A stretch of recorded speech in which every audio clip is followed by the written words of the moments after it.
Me fala quando você já estiver vendo a tela. Ah, tô ouvindo. Nossa, mas ficou muito bacana. Puxa, meus parabéns, como sempre. Todo o seu trabalho é fantástico, adorei. Os seres que estão nessa imagem lembram um pouco dos que você viu, Pacatino, ou não? Ah, lembra? Nossa Lembra. Senhora, como Então, tá lembra? mais pra frente a gente vai falar mais sobre isso.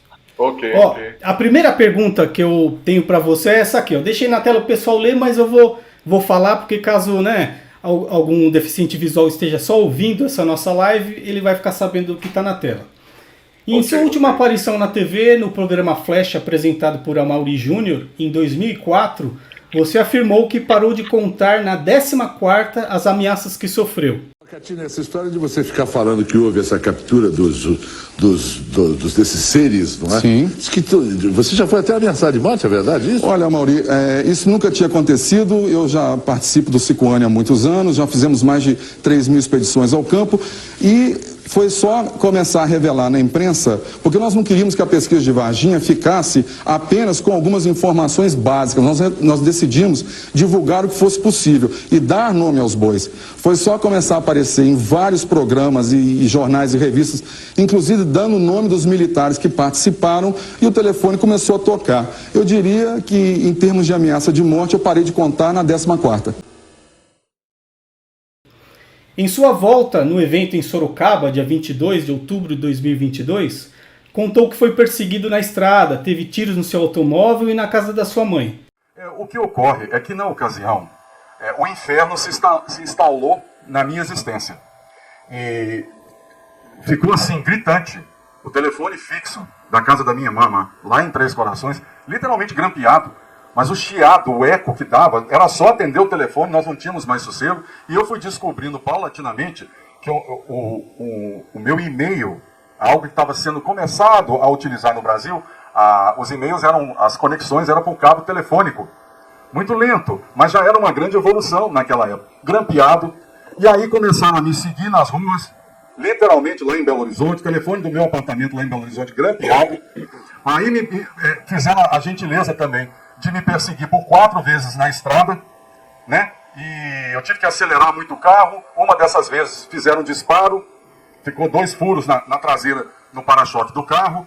E, enfim, uma situação muito complicada. Num dado dia, passa um outro cidadão lá na frente da casa da minha mãe, dá um tiro de fuzil. A porta principal da casa, uma casa grande, o Birajara esteve lá comigo várias vezes, o Claudeir, né? O Petit acho que não chegou aí lá não, né, Petit? Enfim, uma porta de madeira maciça, verdadeira porta, o meu piano ficou na parede. E minha mãe levou um mau susto, nós não estávamos na sala de estar nesse dia. Eu ainda saí lá fora para ver se identificava. Eu só vi um carro escuro lá na frente, avenida grande, plana, né? Aí eu tirei minha mama da cidade. Você chegou a tirar fotos do estrago causado por esses tiros? Você guardou alguma prova dessas ameaças? Fez boletim de ocorrência? Olha, veja bem, não seria o caso de ter um boletim de ocorrência, porque eu estava ali, de uma certa forma, né, digamos assim, em lado oposto, né, às forças militares que queriam ocultar todo o ocorrido. Então, por orientação até mesmo de militares, amigos meus de infância, amigos da minha família, né, fui orientado, afora eles, meu advogado também. Nem seria o caso de fazer boletim de ocorrência, porque não tinha a possibilidade de ter outra origem. Alguém estava tentando me silenciar. Então, para que eu não fosse a público fazer uma acusação aberta, direta, sem ter como provar, eu achei melhor deixar quieto, tomar medidas defensivas, como eu fiz, e não foi o caso. Os próprios militares das Forças Armadas, meus amigos, me orientaram: redobre as medidas de segurança, mas não registre nada por enquanto, vamos ver como é que as coisas irão evoluir. E também, o Munhoz, naquela época, é importante lembrar que não existiam os smartphones. Então, nem câmeras digitais para você comprar na loja. Esses sistemas digitais em 1996 estavam começando a surgir no dito primeiro mundo. Então, lá no sul de Minas, né, nós ainda usávamos, mas não é só no sul de Minas, era no Brasil como um todo. Nós usávamos a máquina fotográfica com filme, ou filme Kodak, ou filme Fuji, né? E tinha o Agfa também alemão. Mas, então, para se fotografar alguma coisa, você tinha que estar com a máquina preparada para isso. Então, no momento em que aconteceu o ataque a mim, eu estava na estrada, que eles, inclusive, furou meu para-choque e o bagageiro, traseiro, o porta-malas.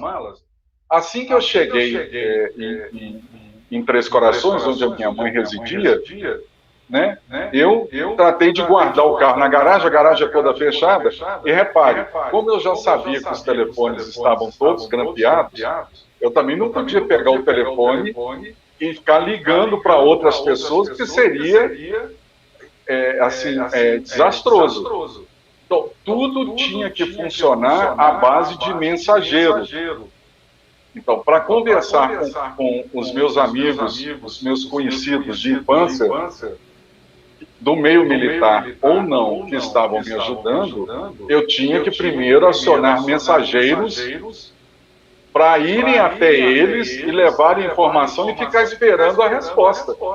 A última coisa que eu faria seria pegar o telefone fixo da casa da minha mãe, que estava assim, escandalosamente grampeado, fazendo os barulhos mais esdrúxulos que você puder imaginar. Ridículo.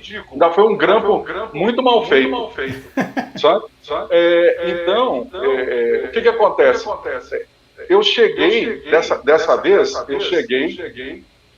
mandei no dia seguinte, eu mandei um recado para um grande amigo meu de infância que tem oficina mecânica, que herdou do seu pai. E eu, então, disse a ele, olha, na mensagem, marque um horário para eu chegar aí com o carro, você faz a lanternagem e cobre esses furos. Furo no para-choque e no porta-mala traseiro. E assim foi feito. Quando eu levei o carro lá, a minha intenção era recuperar logo a lataria do carro, sabe? E não dar vistas a ninguém, que a situação já estava crítica daquele jeito.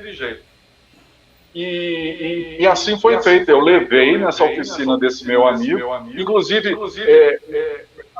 eu nem estava preocupado em tirar foto, eu estava preocupado em resolver o problema. Porque também, Munhoz, o que acontece? Para tirar uma fotografia lá em Três Corações naquela época, né, você tem que depois tirar o filme da máquina, tendo ele terminado ou não. Se você tiver urgência, você acaba de rebobinar o filme, leva lá na loja que revela o filme e vai buscar depois. Então, eu também não queria dar esta bandeira de tirar o filme, fotografar e depois levar lá na loja, para na hora que alguém revelasse o filme lá, né, já começar a correr um boato. O Pacatini teve aqui, o carro dele está todo furado de bala, tal, a situação está complicada, não sei o quê. Então, para manter tudo calado, como os meus colegas, os meus amigos militares de infância e o meu próprio advogado me orientou, então eu também não fiz isso.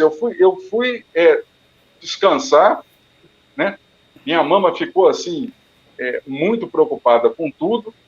O clima já estava muito tenso lá na nossa residência e nós já estávamos nos preparando para ir embora de lá.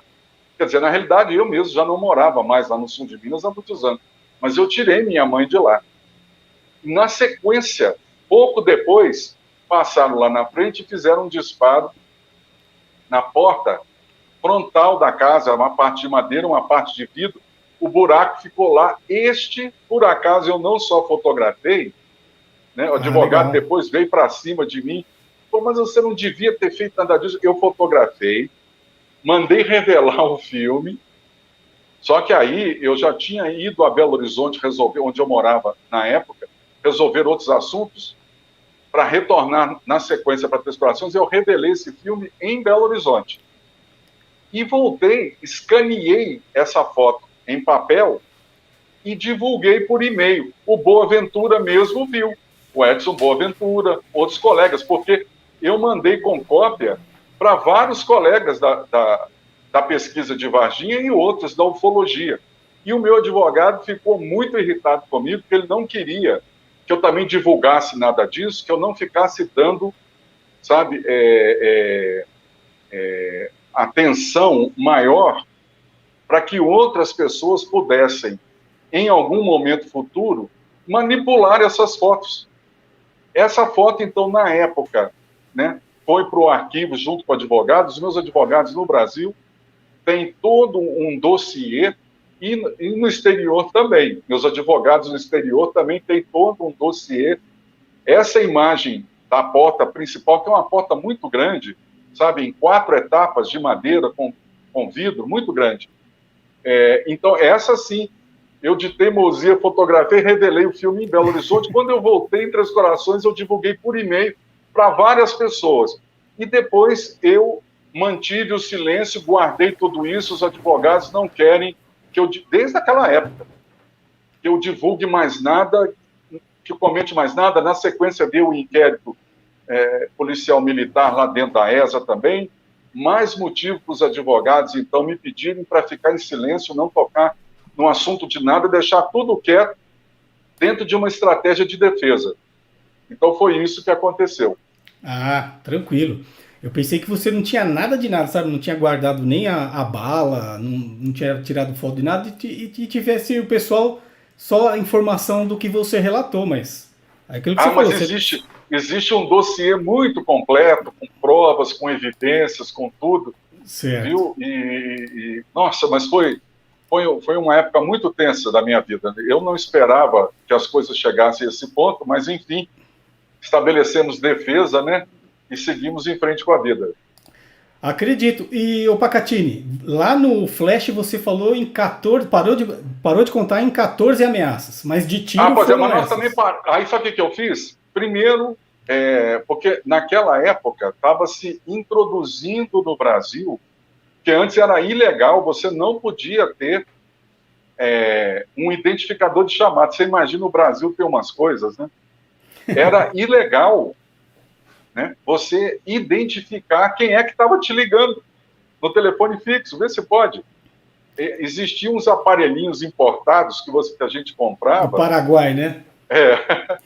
Que você conectava no seu aparelho telefônico para você poder identificar um número que estava te ligando. Lá na casa da minha mãe, naquela época, né, além disso, pela legislação brasileira, era ilegal você saber quem é que estava te ligando. Você não podia identificar um número. Imagina, a empresa que prestava, as empresas que prestavam serviço telefônico, né, lá aqui em Minas Gerais, se chamava Telemig. Nem tinha este sistema, digamos assim, ainda instalado, divulgado, nem nada. Então, quem quisesse identificar tinha que comprar um aparelhinho importado, né, que viesse de onde viesse. Então, o que nós passamos a fazer? Como algumas ameaças caíram na secretária eletrônica, providência, desconectar a secretária eletrônica, para não ficar a ameaça gravada lá. Certo. E na sequência, né, conectar um aparelhinho deste, identificador de chamadas. E aí nós começamos a perceber que as ligações, quando a gente não reconhecia o número, nós não atendíamos. Então, nós começamos a verificar que estavam chegando chamadas, porque o prefixo lá do sul de Minas é 035. Então, nós começamos a perceber que estavam chegando lá chamadas, através desse aparelhinho importado que eu comprei na época, com outros prefixos. Então, eu já tinha dito para minha mama, quando o telefone tocar, primeira coisa, se eu não estiver em casa no momento, né, a senhora só atenda se o prefixo for 035, porque pode ser alguma amiga da senhora. Minha mãe da área médica, tinha muitas atividades e ações sociais, e etc. Da igreja, nós somos vicentinos, então já começou por aí. Então, mas tinha 021, 011, então era Rio de Janeiro, São Paulo, tinha até do Nordeste, né? Eles começaram a distribuir essas ameaças de outras regiões. E aí, quando vinha de outra região, o telefone tocando, a gente identificava que não era 035, portanto, não era do sul de Minas, só tirava o telefone do gancho e batia e cancelava. Mesmo assim, algumas chamadas de ameaça passaram a ter também o prefixo 035. Só que o 035 cobre uma região muito grande lá no sul de Minas naquela época, vários municípios.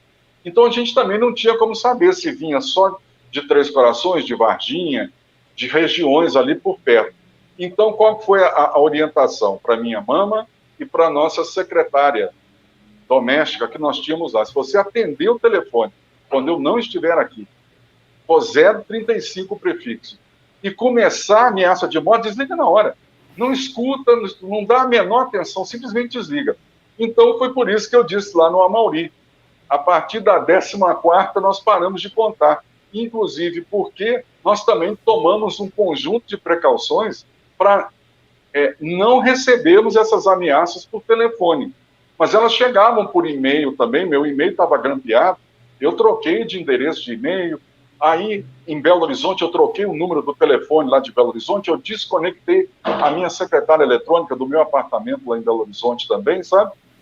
Mas foram algumas dezenas. O fato de eu ter parado de contar na 14ª não significa que as ameaças pararam. Sim. Mas, digamos assim, a defesa que foi possível estabelecer, né, foi esta.